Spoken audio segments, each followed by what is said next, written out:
అలాగే ఇవ్వండి. ఇది పెట్టండి అక్కడ, ఆయనకి ఇవ్వండి. ఈ అరటి పండు మనం ఆవుకి ఇచ్చామనుకోండి, తొక్కతో పాటు తినేస్తుంది. మనం తినేటప్పుడు ఏం చేస్తాం?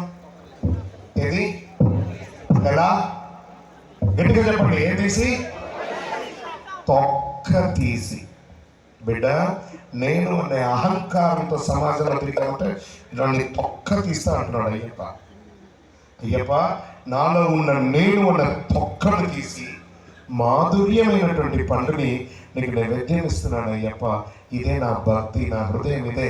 ఇలాంటి మాధుర్యమైనటువంటి నా జీవితాన్ని నీకు నైవేద్యంగా సమర్పిస్తున్నాను అయ్యప్ప.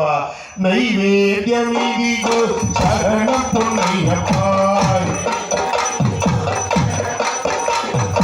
స్వామి గారికి నైవేద్యం. ఇప్పుడు మీరు చెప్పిన నైవేద్యాలన్నీ ఇక్కడ రాబోతున్నాయి. ఆ స్వామికి ఎలా పిలుస్తున్నాం? అలా మహేశ్వరే నేను అని ప్రమాణ స్వీకారం చేశారు కదా, నేను మొదటి పౌరుణ్ణి, నేను పెట్టేశాను కాదంటే అక్కడ. స్వామి అయ్యప్ప, ఇంతటి చక్కటి అవకాశం ఇచ్చావు కదా.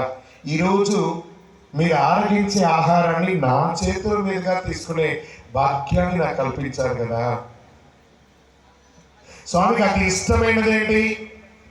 అరవణ పాయసం. ఈరోజు మన సత్తుపల్లి అయ్యప్ప స్వామికి అరవణ పాయసం కూడా చేసి నైవేద్యం పెట్టేశాం. అరవణ పాయసం అరణం పొన్నయ్యప్ప,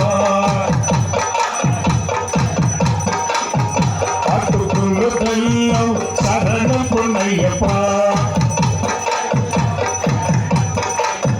నైవేద్యం ఇదిగో శరణం పొన్నయ్యప్ప.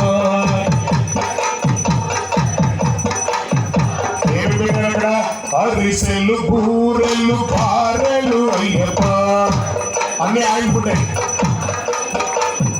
ఆరోగించవయ్యా అందరి దేవా, స్వామి పొన్నయ్యప్ప, అయ్యనే పొన్నయ్యప్ప,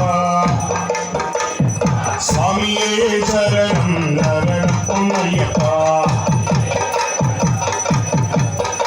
ఈరోజు ఇక్కడ ఆర్భాటంగా ఇంత అద్భుతంగా జరుగుతుంది కదా. ఎప్పుడు లేని